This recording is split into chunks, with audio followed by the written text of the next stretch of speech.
2026년 이제 한 달 동안, 오늘이 마지막 4주차가 되죠. 한 달 동안 어, 주제를 정리하자면 하나님의 나라, 두 번째 주가 복음, 그 다음에 저번 주가 교회, 오늘이 공동체에 대한 주제입니다.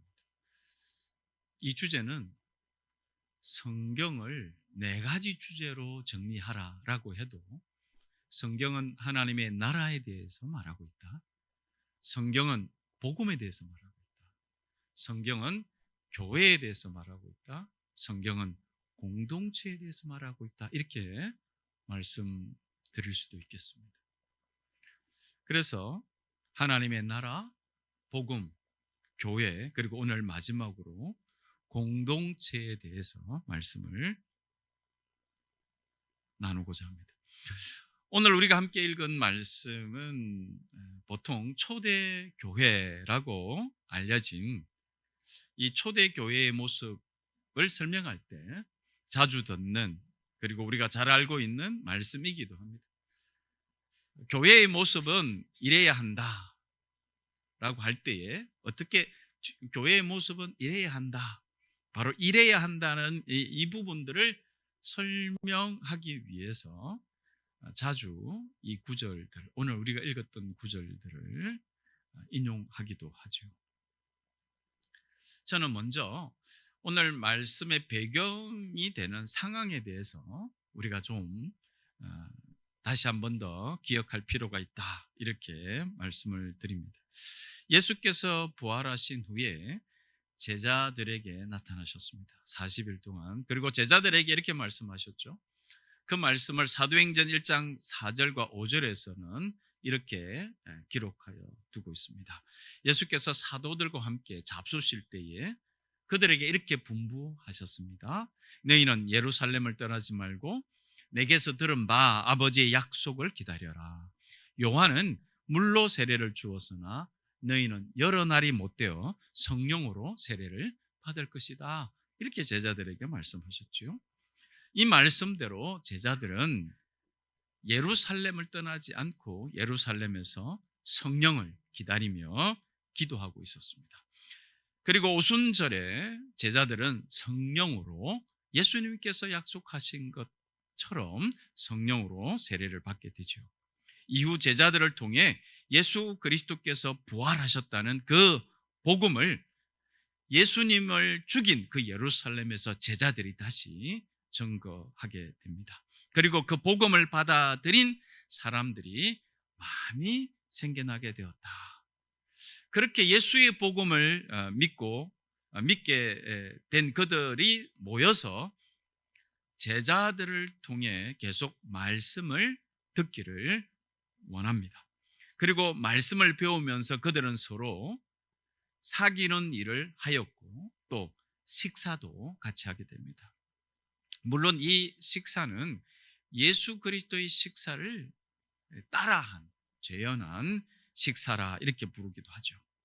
자, 이 모습이 바로 이 땅에 교회가 시작되고 있는 모습이다, 이렇게 말씀드릴 수 있고, 이 모습을 우리는 공동체, 교회가 공동체로 모인다, 이렇게 부르기도 합니다.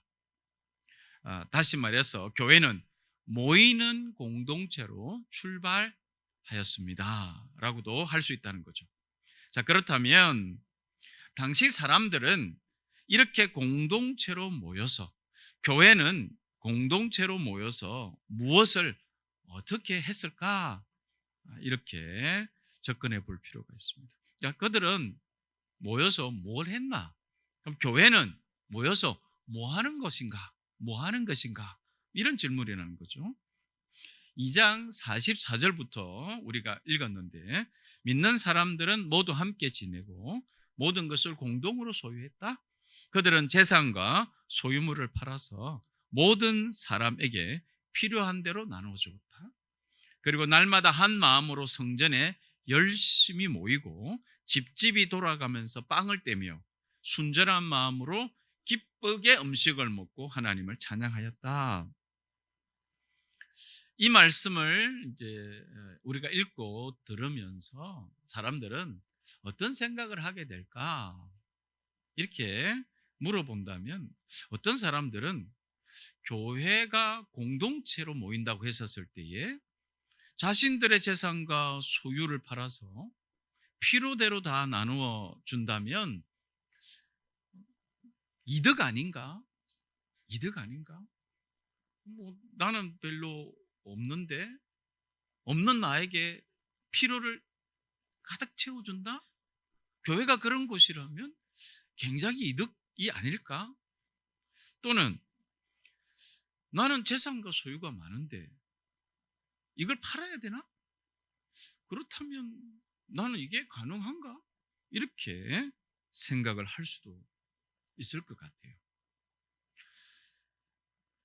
그러나 오늘 본문은 교회 공동체라는 것은 이렇게 자신의 것을 자신의 것으로 말하지 않으므로 모든 것을 공동으로 소유하며 서로의 필요를 채워주는 것입니다 라는 것을 말하기 위함이 아니다 라는 것을 기억할 필요가 있어요.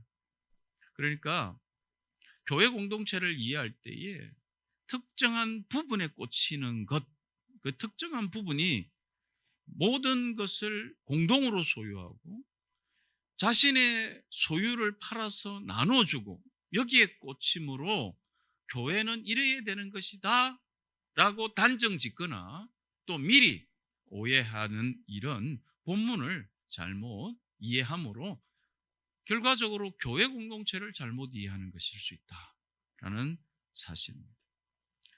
자, 이러한 이유 말씀을 드리는 것은 이 공동으로 소유하고 필요를 위해서 자기의 것을 판다라는 이 부분은 당시의 특수한 상황에 대한 배경을 우리가 알아야 한다라는 것을 전제합니다. 즉 오늘 말씀은 이 당시의 상황에서 해결해야 될 문제들을 교회 공동체가 어떻게 해결하고 있는가를 보여주는 것이지요. 그렇기 때문에 공동으로 소유하고 서로의 필요를 채움으로 당시 상황을 해결했던 모습을 모든 교회 공동체가 가져야 할 본질의 모습으로, 그래서 지금 이 시대에도 그대로 가져와야 될 모습으로 이해해서는 안 된다, 이렇게 말씀을 드립니다. 자, 그렇다면 당시 해결해야 했던 문제, 특수한 상황은 무엇이었을까요? 이스라엘 사람들은 이제 유월절 절기, 그리고 그 이후에 50일이 되는 날 지키는 오순절 절기, 뭐 이렇게 유대 사람들이 아주 중요하게 여기는 절기, 특히 이제 본문의 배경이 되는 절기는 유월절 절기와 그리고 50일이 지난 다음에 지키는 오순절 절기가 배경이 되는 거예요. 배경이 되는 거죠. 바로 이 절기 때에 예루살렘의 사람들이 모여 있었다라는 것이 배경이에요. 그래서 2장 5절에는 이렇게 기록하죠. 예루살렘에는 경건한 유대 사람이 세계 각국에서 와서 살고 있었다. 이유가 절기에는 흩어져 있던 유대인들이 다시 예루살렘에 모여 절기를 지키려고 했기 때문에 2장 5절에 경건한 유대 사람이 세계 각국에서 와서 살고 있었다, 이렇게 표현하고 있는 거죠. 말씀이 기록되고 있었던 당시에 예루살렘의 인구는 정확하게는 아니지만 대략 이제 학자들은 3만 명에서 한 5만 명 정도가 평상시 거주하고 있었다, 이렇게 추정하고 있었습니다.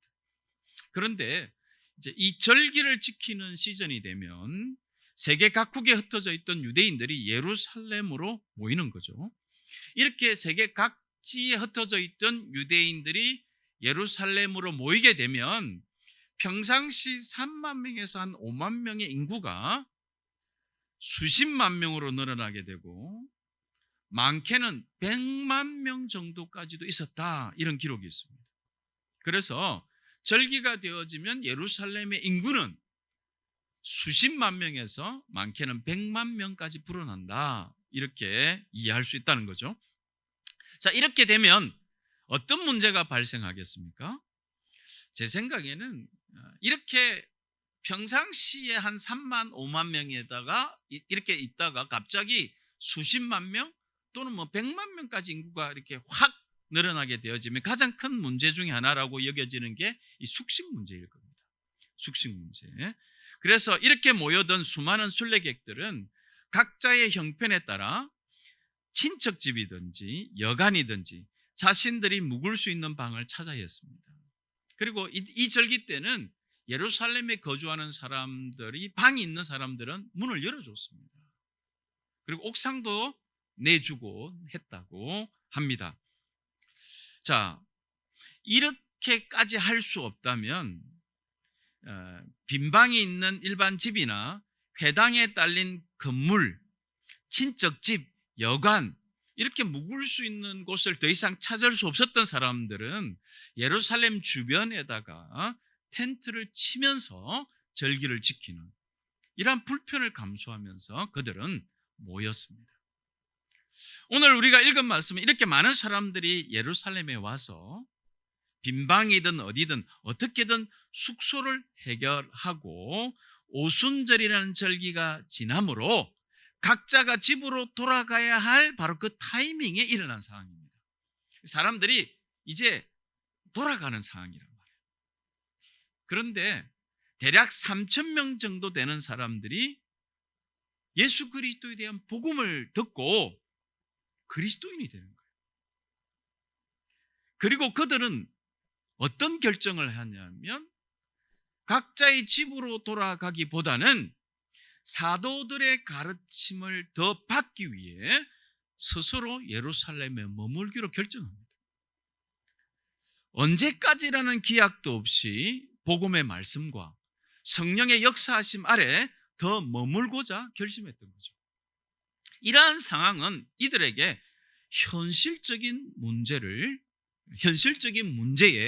부닥치게 했을 것 같아요. 곧 자신들이 가져온 여분의 음식이나 경비가 다 떨어졌을 거예요. 돌아가는 시기에 맞췄을 거기 때문에 그렇죠. 그로 인해서 그들의 숙식 문제가 발생할 수밖에 없음을 예상할 수 있죠. 그전에는 모였던 사람들이 120명이 모여서 숙식을 해결하고 모여 있었어요. 예루살렘 인구 말고요. 예수님의 명령을 받고 120명이 함께 생활하고 있었죠. 그런 사람들에서 규모가 3,000명이 늘어나 버린 거죠.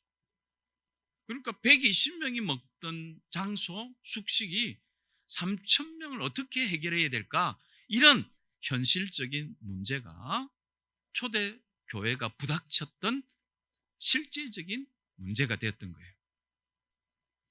그들이 현실적으로 해결해야 될 과제를 받았던 거예요. 이렇게 해결해야 될 현실적인 문제 앞에서 그들은 어떻게 행동했는가? 45절이 바로 그들의 행동을 얘기하는 거예요. 재산과 소유물을 팔아서 모든 사람에게 필요한 대로 나눠줬다. 왜냐하면 3,000명들이 돌아가야 되는데 안 돌아가고 머무르면서 말씀을 더 듣기로 하고, 그러니까 숙식 문제를 해결해야 될 거예요. 그러니까 제 생각에는 3,000명 중에서 조금 여유 있던 사람들이나 그리고 기존에 있었던 120명 사람들 또는 그 중에서 예루살렘에 거주하고 있었던 신도들을 대상으로 아마 이러한 재산과 소유물을 파는 일들이 일어나게 되었을 것이다. 이렇게 추정할 수 있어요.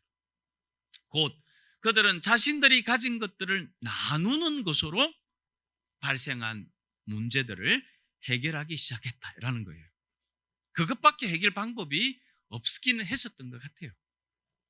자, 오늘날처럼 교회가 좀 헌금으로 재정이 좀 비축되어 있다면 뭐 그것으로 해결하려고 할 수도 있었을 거예요. 그러나 당시는 그런 재정이 당연히 마련되어 있지 않았을 거예요. 그래서 먼저 믿었던 사람들은 누가 말하기도 전에 스스로 형제 자매들의 필요에 적합한 행동을 하기 시작한 거죠. 이러한 실천적 행동, 곧 그들이 자기 것을 팔아 필요에 응답할 때 함께 모인 그들 중에는 무슨 일이 일어났는가? 이어서 나오는 46절과 47절에 보니까 그들의 소유를 팔아서 필요에 응답했을 때 그 다음 일어났던 일들이 무엇인가를 46절과 47절에 이렇게 기록하고 있어요. 날마다 한 마음으로 성전에 열심히 모이고 집집이 돌아가면서 빵을 떼며 순전한 마음으로 기쁘게 음식을 먹고 하나님을 찬양하였다. 그래서 그들은 모든 사람에게 호감을 샀다. 주님께서는 구원받는 사람들의 수를 날마다 더하셨다. 이렇게 얘기하고 있는 거죠. 자, 필요에 응답하는 사람이나 필요를 받아들인 사람 모두가예요. 열심히 모이고 함께 빵을 떼며 순전한 마음을 가지고 기쁘게 음식을 먹었다. 이렇게 얘기해요. 그리고 하나님을 함께 찬양한 거예요. 자, 여기서 기뻐했던 사람들은 자신의 필요를 공급받은 사람들만 말하고 있지 않아요. 내가 막 필요했는데 누가 공급해줘서 좀 기쁘잖아요. 이 사람들만 말하는 게 아니라 남에게 줄 수 있는 여유를 가진 이들의 기쁨도 포함되어 있어요. 그러니까 자신의 소유를 팔았는데 기쁜 거예요. 그리고 또 한편에는 자신이 필요한 것들을 공급받았어요. 자존심이 상한다든지 여러 가지 감정적인 그런 문제들이 발생할 수 있을 것 같은데, 통틀어서 주는 사람이나 받는 사람 모두가 기쁘게 이렇게 얘기했다는 거예요. 주는 손이나 받는 손이나 모두 기쁘게, 그래서 함께 음식을 먹을 수 있었다는 거예요. 그 결과로 그들 가운데 함께 하나님을 찬양함이 일어났다. 이렇게 보는 거죠. 주는 손이 자랑일 수 없고 받는 손이 부끄러움일 수 없었던 것이다. 이렇게 보는 거죠. 예수 그리스도의 복음으로 한 마음이 되어 모인 그곳에 발생한 필요를 그들이 해결하는 과정에서 그들 가운데 충만한 기쁨과 사귐은 그래서 하나님을 찬양하는 것으로 이어졌고, 그리고 모든 사람에게 호감을 사게 되어서 구원받는 사람이 날마다 더하여지는 열매로 등장하게 되었다. 이렇게 말하는 거예요. 공동체가 당시에 그들이 복음을 듣고 이제 함께 모여서 경험하게 되는 이 공동체는 그들이 전에 속해 있던 공동체와 비교가 됐을 거예요. 그리고 이 공동체를 주변의 사람들이 보고 호감을 느끼게 됐다는 것은 그들이 속해 있었던 공동체와 달랐다는 거예요. 그들이 공동체가 있었어요. 예를 들면 회당, 유대인들은 회당을 모였어요. 회당 공동체와 달랐다는 거예요. 그리고 또 하나, 산헤드린 공동체가 있어요. 70인이 모여서 통치하는 자들의 공동체가 있어요. 그리고 또 로마인들은 로마 시민회가 있어요. 또 우리가 여러분 기억하실지 모르겠는데 SNF나 쿰단 공동체가 있었어요. 이런 당시에 있었던 공동체들하고 교회 공동체가 달랐다는 거예요. 그래서 호감을 느꼈다. 이렇게 보는 거예요. 그 달랐던 것이 그들이 필요한 상황이 발생했었을 때에 취한 행동으로 인해서 호감이 된 거예요. 자, 아까 말씀드린 것처럼 이들의 이런 모습은 그들이 해결해야 될 현실적인 문제를 그들의 믿음 안에서 반응하고 실천하고 있었다라는 거죠. 초대교회의 모습은 공동체 안에서 해결해야 할 상황, 당면한 문제, 현실적인 문제 앞에서 그래서 교회의 본질을 실천하기 위해 그들이 가지게 된 믿음 안에서 어떻게, 그리고 믿음 안에서 무엇으로 반응하고 실천하고 있는지를 보여주는 것이었지, 교회 공동체는 이러해야 한다는 것으로 공동으로 소유하고 필요를 위해서 자기 것을 팔고 이렇게 말하지 않는다는 거예요. 이게 본질이 아니라는 거예요. 본질에 대한 반응으로 나타난 거예요. 그리고 그 반응은 교회의 상황에 대한 해결을 어떻게 할 것인가에 대한 대답이었다는 거예요. 그래서 상황은 시대마다 달라요. 그러나 모든 교회는 그 상황을 교회의 본질은 무엇인가로 대처해야 된다는 거예요. 그러니 오늘 말씀은 모든 교회는, 모든 믿는 사람은 반드시 자기 소유를 팔아야 하고 모든 것을 공동으로 소유하면서 함께 지내야 한다는 것이 핵심이 아니라는 것을 이해할 필요가 있다는 거예요. 오늘 함께 읽은 본문에서 등장하는 초대교회를 통해 우리가 이해해야 할 교회 공동체의 핵심은, 교회 공동체는, 믿음의 공동체는 그들 앞에 닥친 현실, 상황, 당면한 문제들 앞에서 어떻게 반응하였는가에 있다라고 저는 보는 거예요. 그 반응, 그 실천적 행동을 통해 하나님께서는 어떤 열매를 맺게 하시는가, 이것이 교회 공동체를 이해하는 데 중요한 거예요. 자, 자신들의 가진 소유를 자신의 것으로 주장하지 않고 필요를 따라 나누는 반응, 실천적 행동, 이게 여러분에게 말씀을 드렸는데, 그래서 우리가 주목해야 하는 것은 그 행동이 아니라 그런 행동을 하게 만드는 힘이 무엇으로부터 출발하고 있느냐, 그들을 움직이게 만드는 그 힘이 무엇이었느냐 라는 것이 교회 공동체의 중요한 본질이라는 거예요. 바로 그것이 복음이에요. 그들이 변화되게 한 복음이 이 교회 공동체의 본질에 있어야 된다는 거예요. 그들의 한 행동은 한 사람이라도 더 전도하겠다는 부흥 전략에서 나온 행동도 아니었다는 거예요. 그들은 그저 자신들이 믿게 된 그 복음으로 인해 기꺼이 한 마음이 되었고 복음만으로 기꺼이 그들에게 일어난 변화를 받아들일 수 있었다는 거예요. 그러니 그 상황에서도 함께 기뻐하게 되는 거예요. 그리고 그 모든 것으로 하나님을 찬양하게 된 거죠. 다시 정리하자면 교회 공동체의 본질은 주 예수 그리스도의 복음으로 인한 믿음의 변화예요. 그 변화에서부터 나오는 각 시대마다 교회가 맞닥뜨린 상황에 대한 행동들은 조금씩 다를 수 있지만 그것은 바로 이 본질에서부터 나오는 것이어야 한다 라는 사실이에요. 왜 이것을 주목해야 하느냐? 여러분, 창세기 11장의 사건을 떠올릴 필요가 있어요. 창세기 11장에서는 한 언어를 사용하며 함께 모였던 사람들이 하나님을 대적하기 위해서 도시를 건설하게 되고 바벨탑을 쌓아요. 이제 사도행전 2장에서는 한 방언으로 각국의 사람들이 언어를 알아들어요. 그래서 바벨탑을 쌓았던 곳은 흩으셨지만 이제 다시 교회를 통해 하나님이 모으신 거예요. 그래서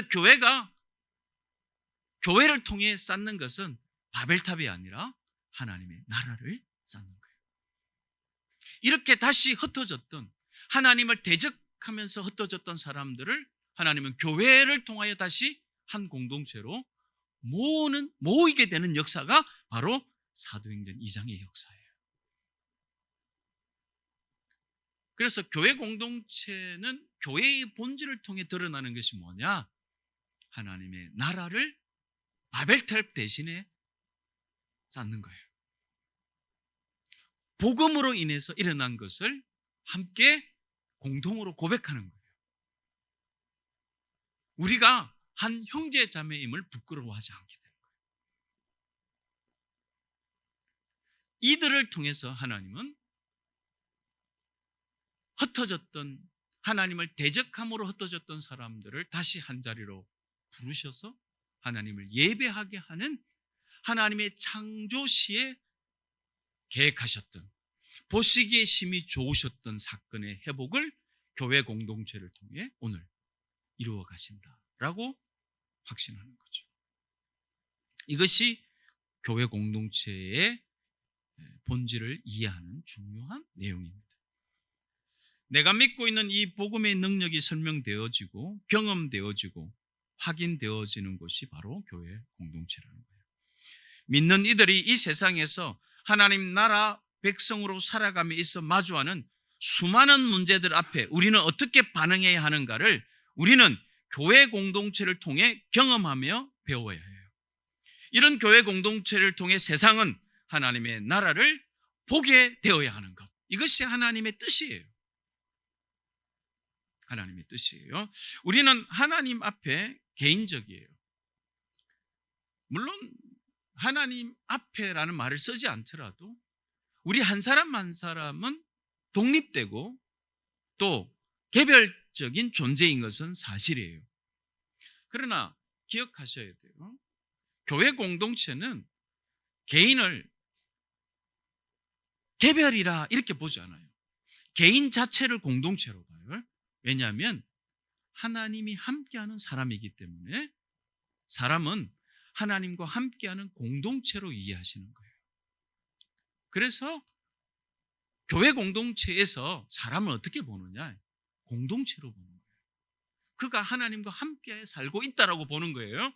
우리가 세상을 혼자서 외롭게 시간을 보낼 때도 있는데 이 말씀을 보면 하나님이 함께하는 공동체로서 나 개인을 받아들여야 한다라고 가르쳐 주시는 거예요. 그리스도인 한 사람 한 사람은 공동체로 존재하고 있어요. 왜냐? 하나님이 함께, 삼위일체가 그와 함께하고 계시기 때문에 복수로 있는 거예요. 그는 그걸 믿는 거예요. 그러므로 신앙은 개인주의가 될 수가 없는 거예요. 하나님과 나와의 관계가 공동체이기 때문에 그런 공동체로 살아가고 있는 너와 나는 다시 교회 공동체로 불려지는 것을 받아들이는 거죠. 여러분, 이렇게 함께 형제 자매로 불려지는 것이 자랑스러운가? 이렇게 한번 질문해 보는 거예요. 왜냐하면 우리 공동체를 구성하는 사람들은 다 다르거든요. 사회적으로 뭔가 포지션이 있는 사람들만 보이게 되었었다면 그게 자랑스러운가? 근데 어떤 사람은 포지션이 있고 어떤 사람은 없을 수도 있고 어떤 사람은 필요를 가지고 있는 사람은 있고 어떤 사람은 필요가 부족한 사람이 있어요. 이들이 다 모였는데 한 형제 자매로 불려지는 것이 우리 모두에게 기쁜가? 자랑스러운가? 이걸 물어보는 거예요. 교회는 함께 당신과 공동체로 있는 것이 기쁨이다. 이렇게 말하고 있다는 거예요. 당신이 어떤 존재이기 때문이 아니라 당신 그 자체로서 우리가 함께 기뻐합니다. 라고 말하고 있다는 거예요. 올해 우리 교회가 함께 하는 신앙 주제는 주부에 보셔서 늘 실려 있죠. 내 양떼를 먹여라 라는 말씀이에요. 올해 이렇게 함께 교회 공동체가 되어 모인 저와 여러분이 하나님의 부르심을 입은 양떼와 같음을 알고 서로 배우고 가르침을 계속함으로 굶주림이 없기를 바라요. 영적인 양식이 부족하여 굶주린 일이 없기를 소원합니다. 또한 아직 이 우리에 들지 않은 사람들을 능히 먹일 수 있는 풍성한 양식이 비축되어 있는 우리 교회가 되기를 소원합니다. 언제든지 먹이고 나누고 할 수 있는 교회 공동체로 세워져 가십시다. 섬기는 자나 섬김을 받는 자나 주는 자나 받는 자, 세상에서 좀 잘 나가는 사람이나 보잘것 없는 사람이나 구분 없이 주의 이름으로 모인 우리에게 기쁨으로 충만한 은혜, 그 은혜가 있게 되기를 소원합니다. 그런 교회 공동체로 2000년 전에 세워졌던 이 교회 공동체와 있는 우리 교회가 되기를 소원합니다. 그렇게 우리 공동체를 통해 이 우리에 들지 않는 사람들을 이 우리 안으로 세우게 되어져서 믿는 자의 수가 날마다 더하여지는 2026년이 되기를 소원합니다. 2026년 예수님께서 말씀하신 내 양떼를 먹여라. 여러분 양떼가 아니라 주님의 양떼를 먹여라. 나도 양떼이고를 포함해서 내 양떼를 먹여라는 말씀을 우리 모두가 믿음의 공동체를 통해 순종하는 한 해가 되시기를 축복합니다. 기도하겠습니다.